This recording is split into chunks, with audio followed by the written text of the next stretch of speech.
Hello, Shannon here. I've been stewing about this next video for a couple of months now. I said in my last video that I wanted to go over the Queen Esther story, and I have found a lot of things in it. But before we get started with that, I just want to say, since I haven't said it before in the past, that all of the things that I show on this channel, I have basically studied out and found for myself. I've had help from different teachers that I've listened to. Um, the the patterns of firstborn, secondborn I learned first with Archie Honeycutt, but I didn't know at that time that for me it represented flesh and spirit, and I didn't know where it was going to go from there. We kind of separated in that group, and we all went our separate ways. And I've been studying for a very long time by myself under different teachers, just not in a classroom setting. I've listened to many different teachers I respect and even adore some of these teachers. And even though my opinions and what I see is not exactly what they teach and see, I do get material out of what they teach that has led me to where I am today. And so I want to make that clear. These things that I'm fixing to go over, I've never heard from anyone else. This is something that I have done myself, and I've worked very hard on it. And I want to share with you what I have come to see, because it's in this story. The whole Bible story is within it. I'm going to show you three patterns of the firstborn, secondborn in the story. I'm going to show you Adam and Eve in this story. I'm going to show you Passover in the story and what Passover really entails, and how Passover was actually being done by one in the garden and not by the other. And you can see it through this story in the Hebrew if you look things up as I have done. And I'm also going to show you the two sticks becoming one in the story.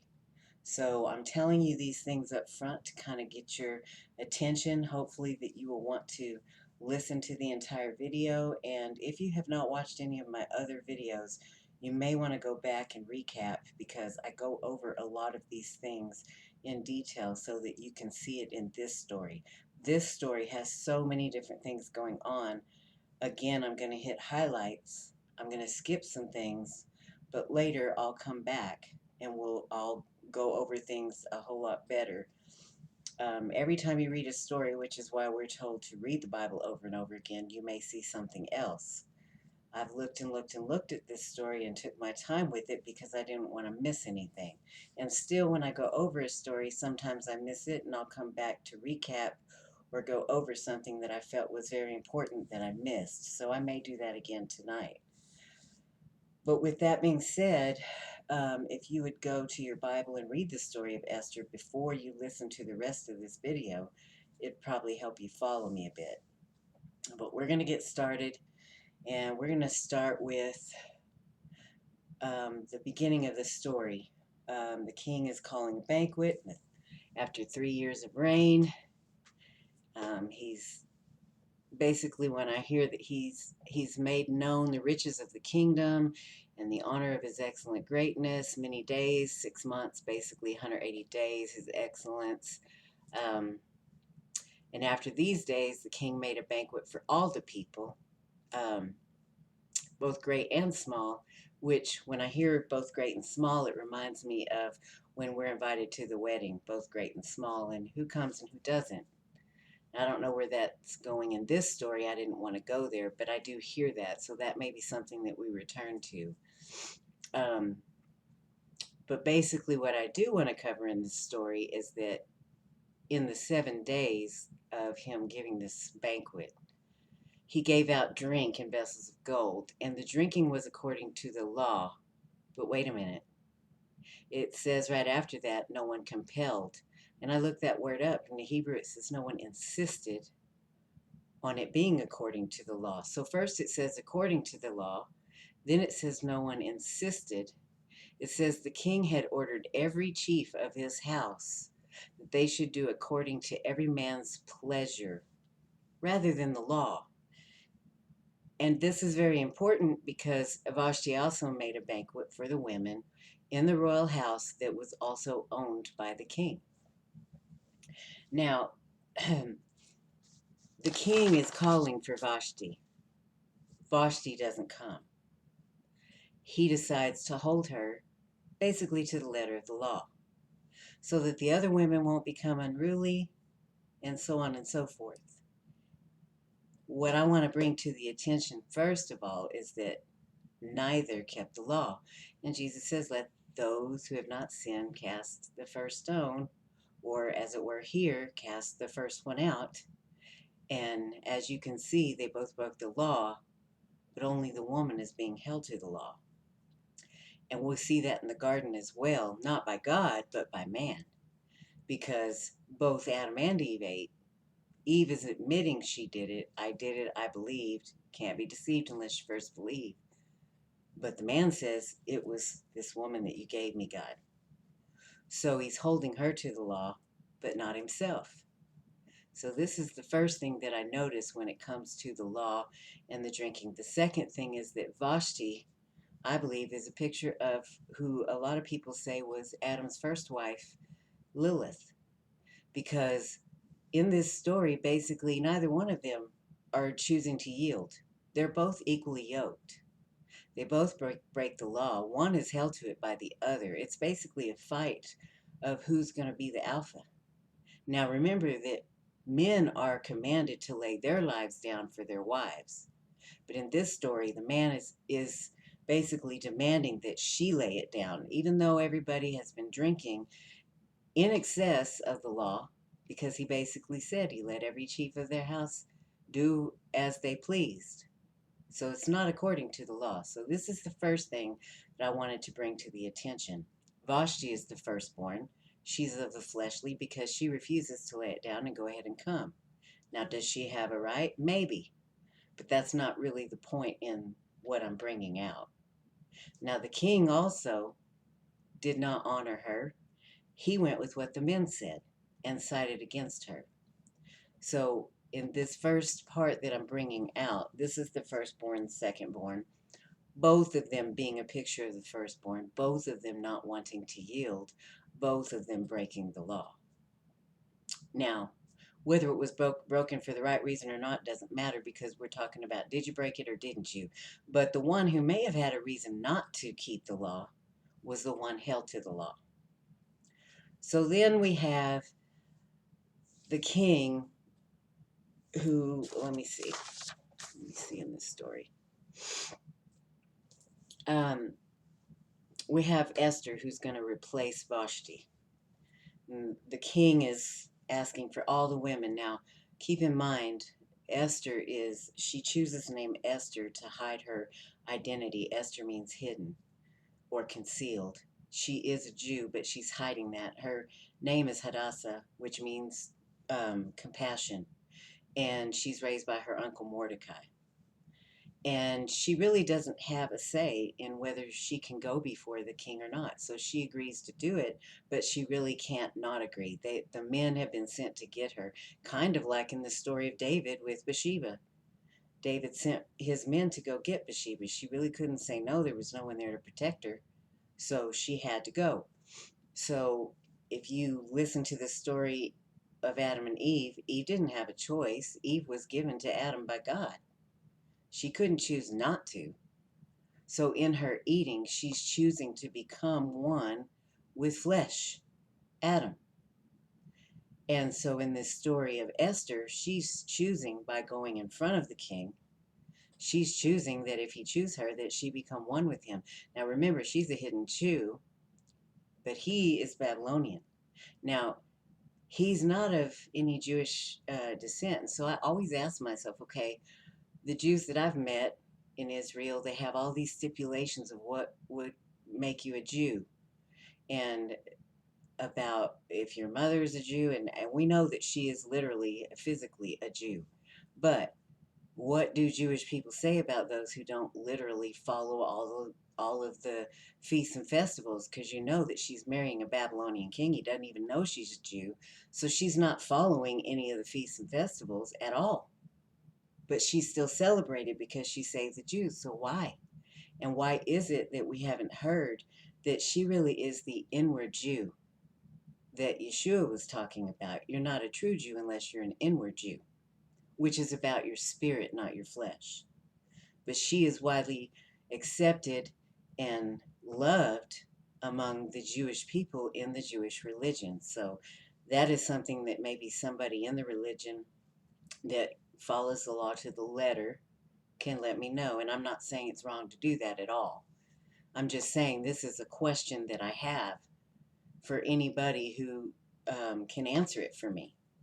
Please feel free to answer that question because I would like to know, because I see her as the inward Jew who did really the law in the spirit, which is what the Christians are claiming.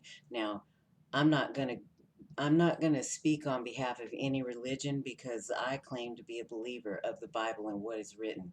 And that is why I'm going over these stories, to bring the two sides together to show that both are right and wrong about some things. So I'm trying to bring us all to the same page. I know that Christianity and Judaism is the two religions that are covered in the book, but the book covers everybody because it's really about who loves and who doesn't. And I'm going to show that in this story through Passover.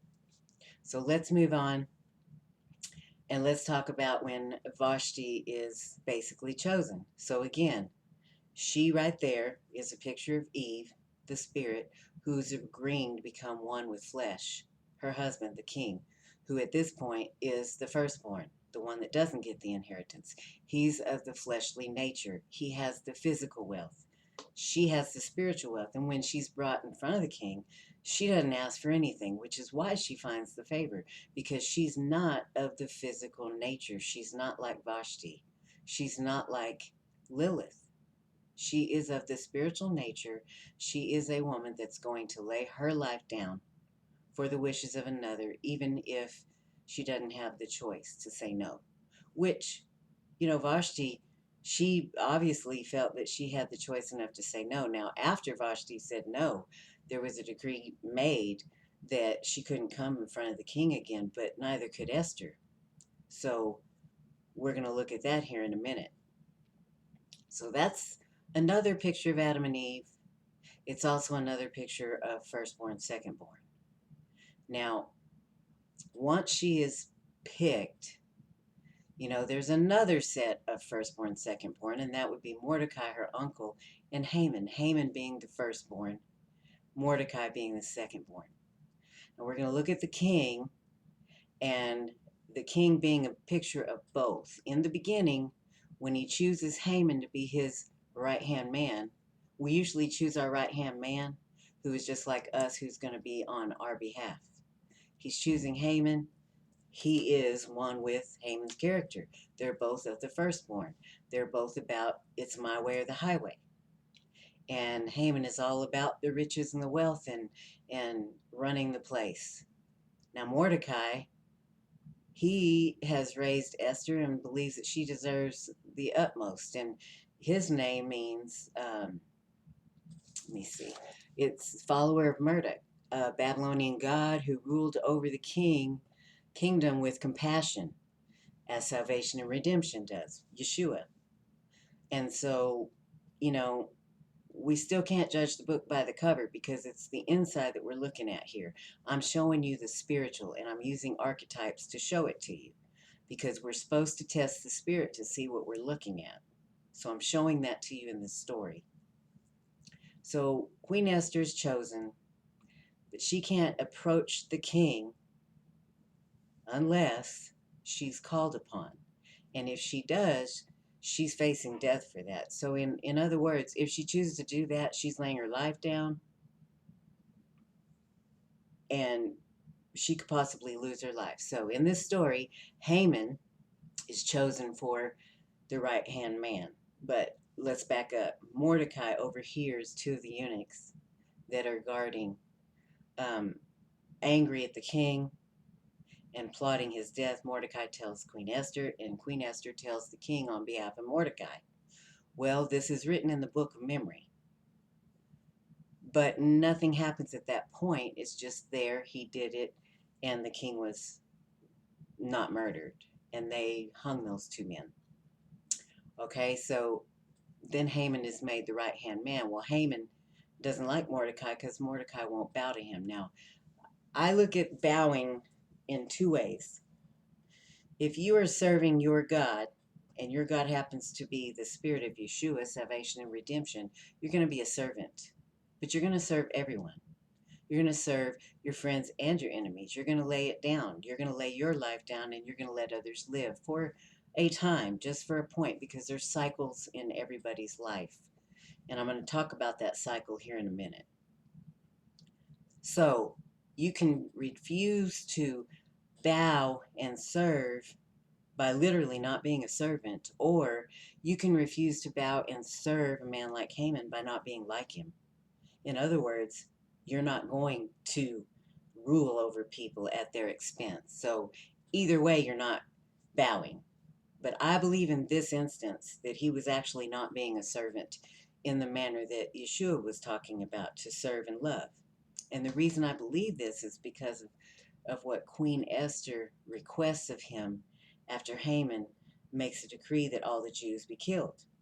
Now, when Haman makes this request, and I want you to understand, in the beginning, Adam and Eve, God has made Adam his right-hand man first because Adam gets the last say. So the king has made Haman his right man. Haman gets the last say. So basically, the king is, he's okaying this decree. God okayed this decree when he allowed man to have the choice to kill, steal, and destroy if they chose to let that spirit within them. So that's a picture in this story of God allowing the enemy to come against us. And this goes with the cycle of death, burial, and resurrection, because that's in this story. When Queen Esther, when Mordecai asks her to approach the king to save them, she tells Mordecai to tell all of the Jews to fast and pray for her for 3 days and 3 nights. Death, burial, resurrection. Then, at the end of that 3 days and nights, she's going to approach the king.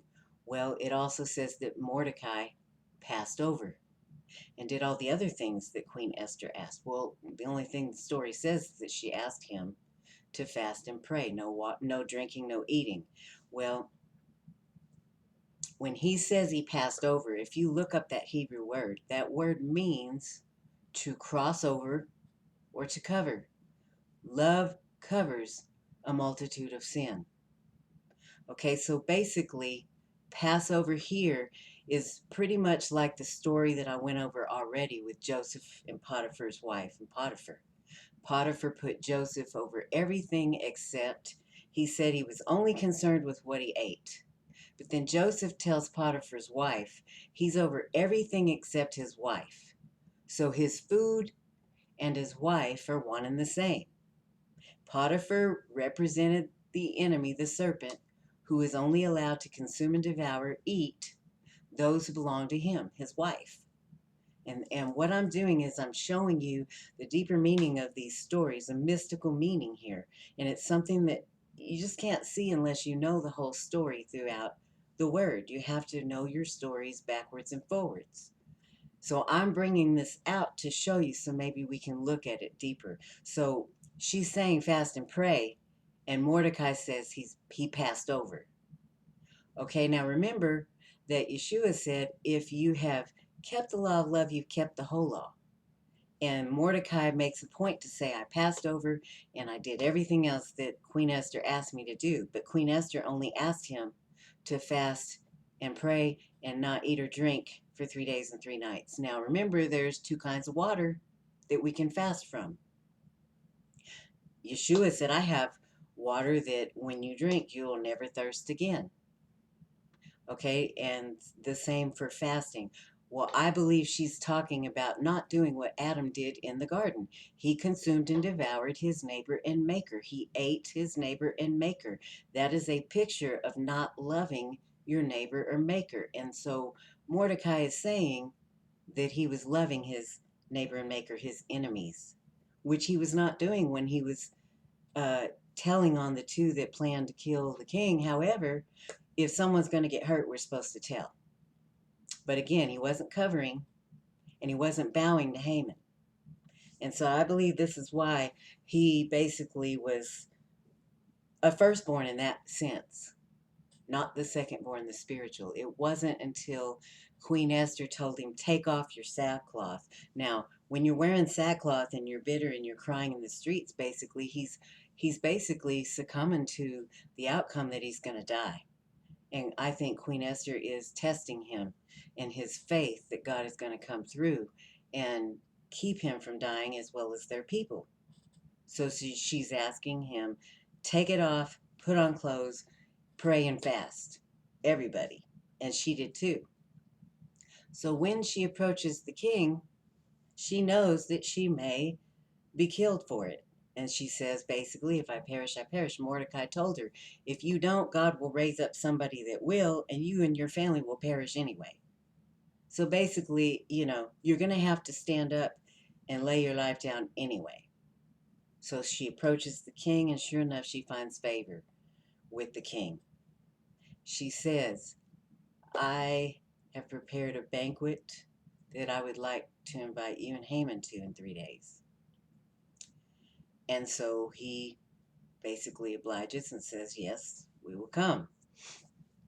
On that night, after they've all fasted and prayed, basically passed over or loved their neighbor and maker, have not with their words consumed and devoured anyone, they come to the banquet. And this is a wine banquet. Well, wine is equal to life. Now remember, after 3 days, it's death, burial, resurrection. You're now going to live on the third day is resurrection, that wine banquet. But she puts it off for a second day. I found this very important. Well, this again is the pattern, but it's a pattern for the enemies as well. Because while we are laying our lives down, death, burial, resurrection, the enemy is living wine, and then dying. Okay, so when it's our turn for that cycle of resurrection, the first day, on their third day, it's death. On their second day, it's burial. That is why she's asking for another day before they actually do the banquet, and she tells him what she wants. So what does she tell him? It's a banquet of wine. The wine represents life. The second day of her banquet of life, which would be burial for those now in a cycle of death, burial, and resurrection. Because we all get it. We either choose to lay it down, death, burial, then we resurrect, or we're going to do it when the others are resurrecting and choosing their life. My Father loves me, John 10:16, so that because I lay my life down so that I can pick it back up again. Well, if you're picking your life back up, that means somebody is now going through death, burial, and resurrection. Both cannot be happening at the same time. These are two different kinds of people going through the cycle together at a different time.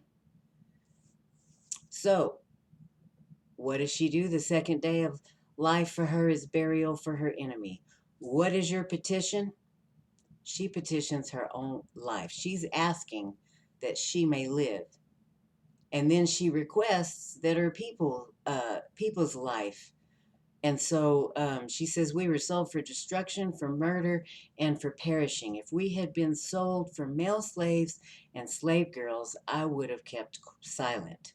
Though the adversary could not make up for the king's loss. In other words, if the king lost them and they were replaced with the male and the slave girls, guess what?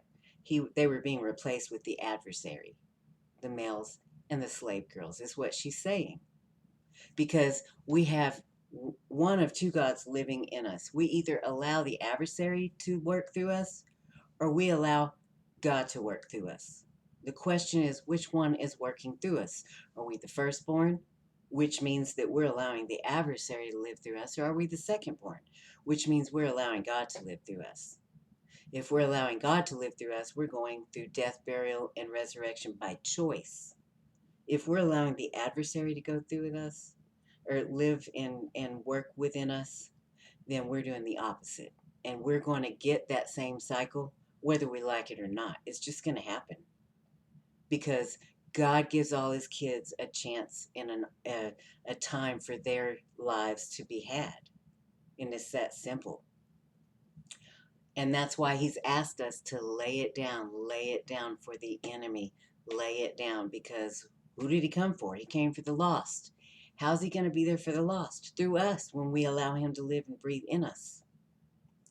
So this is the Passover. And again, Haman is a picture of the firstborn. He had made a 50-foot gallows that he was going to request the king to hang Mordecai on. Well, when he goes to request it, the king tells him, what would you do, Haman, for the guy who needs to be honored by the king? Well, Haman, being as arrogant and hateful as he was, thought he was talking about him.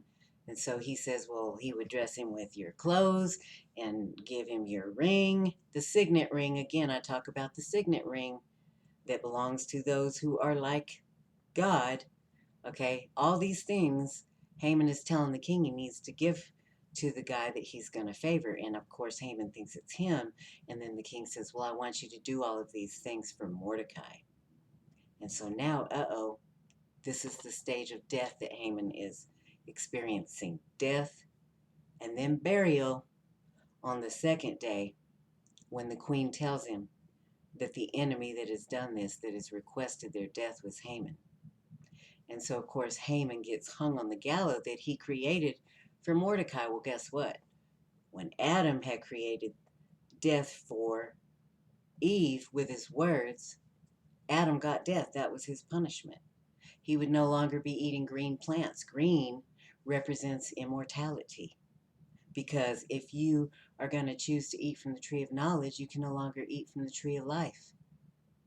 Okay, now Eve didn't get that, but because she's flesh of his flesh, of course, her flesh is going to die too. And woe to those who cause one of my little ones to fall.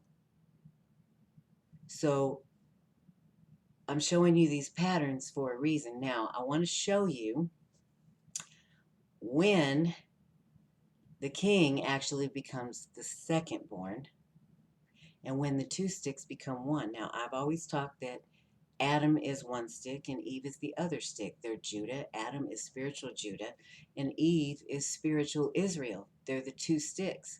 Now, Eve in the beginning agreed to become one with flesh and that she's going to break the rules. So she now looks like him, only she's paying for it when he isn't. She's paying for breaking the law while he's being allowed to break the law because he's running the kingdom. He's the ruler. But now we're waiting for flesh to become one with spirit, in that the fleshly nature is going to then lay down their life and give life to those who have been laying their life down. And what happens in this story? The king honors her request. You not only may you have your life, but up to half of the kingdom. He now has become one with her because now he's giving her half and allowing her to live. And if he's going to allow her to live, that means he's going to lay it down. He's not going to have all of his wishes anymore. He's not going to be the ruler. They're equal now, which is what Lilith wanted and what Vashti wanted, but they wanted it without laying it down first. That is why they didn't get it. But now Queen Esther did and has found the favor, and she's moved her king over to becoming like her. And the two of them become one.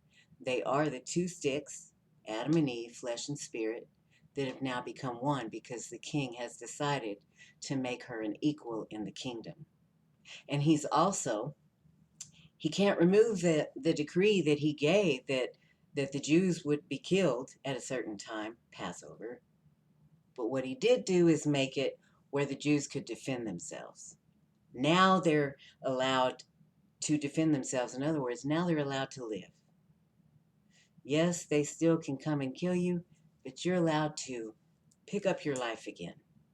Just like when Jesus in 10:16 says, John 10:16, my Father loves me because I lay my life down so that I can pick it back up again.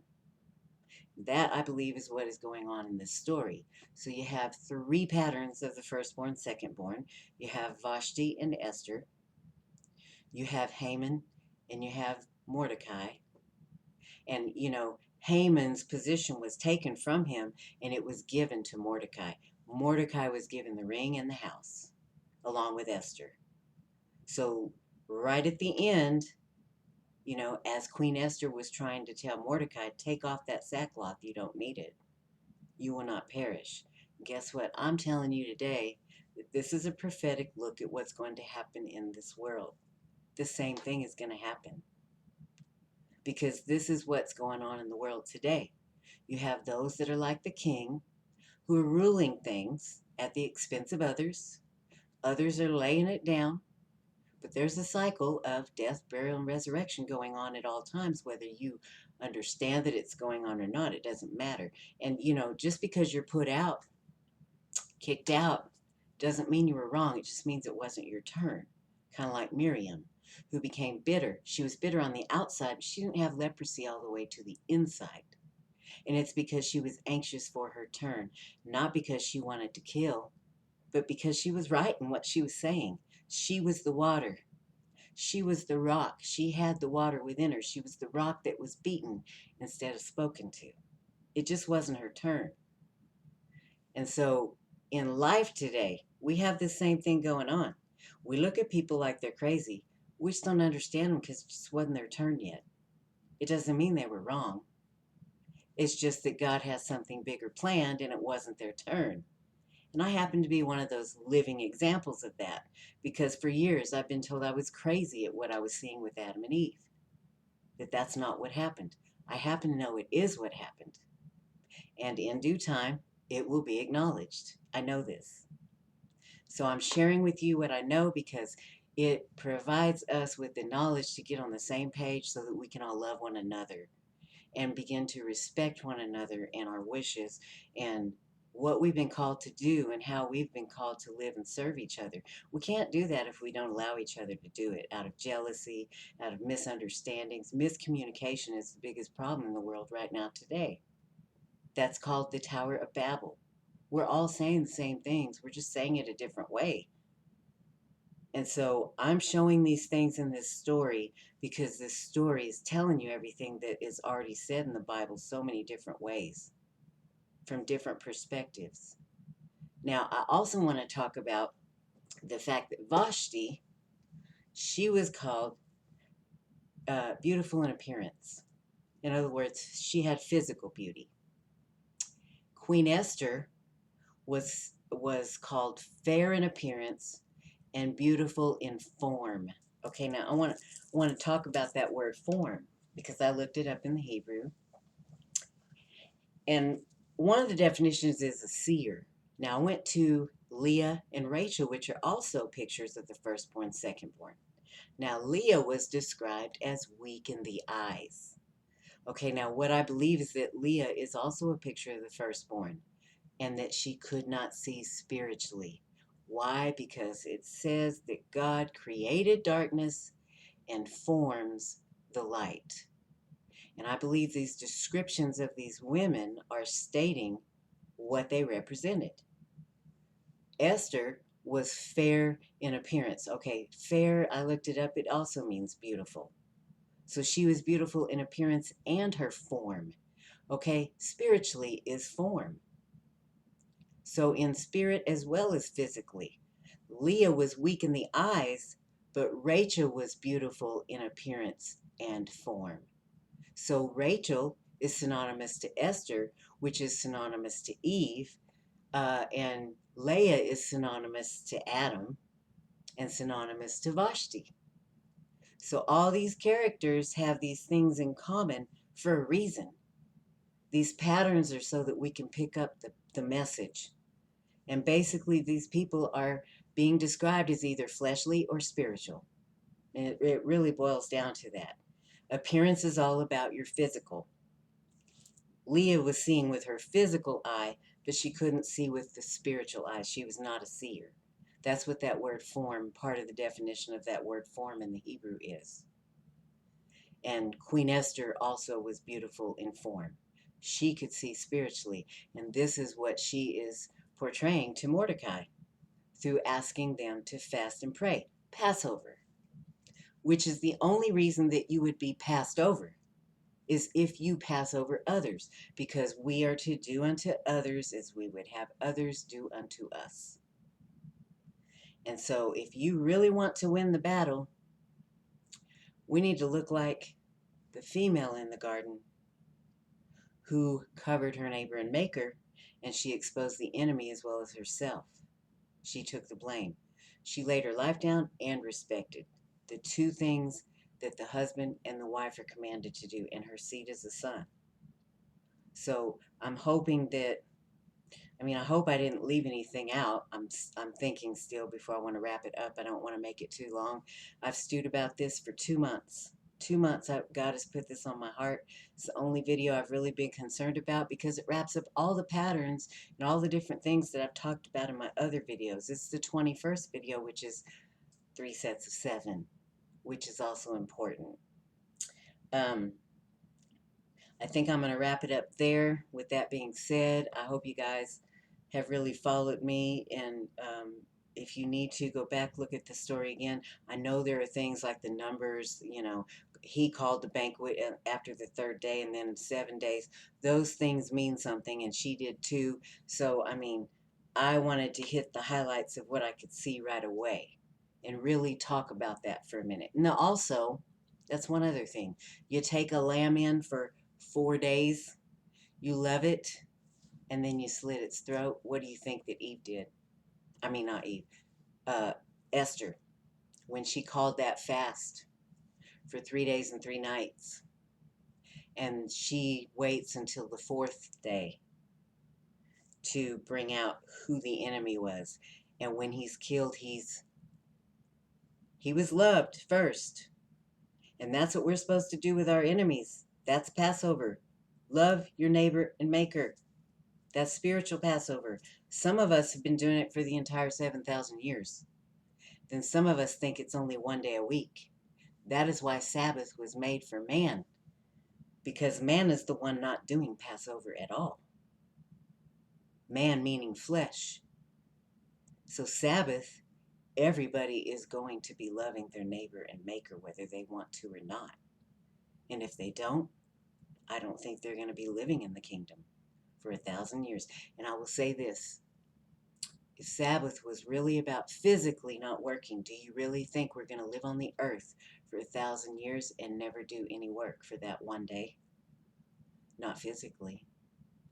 Because the work that is being spoken of is loving your neighbor and maker. She had to work out her salvation. How do we do that? By loving our neighbor and maker, even if they are our enemy. And it did say that, the king was going to find a woman who was a better neighbor to give the kingdom to. You're a neighbor when you're loving your neighbor and maker, not when you're hating them. So, with that being said, I think I've covered everything I wanted to. I will come back with a short video if I think of something else. But I hope everybody that has given me your time and your attention has enjoyed the information and that you get something out of it. And I hope you have a blessed evening. Bye-bye.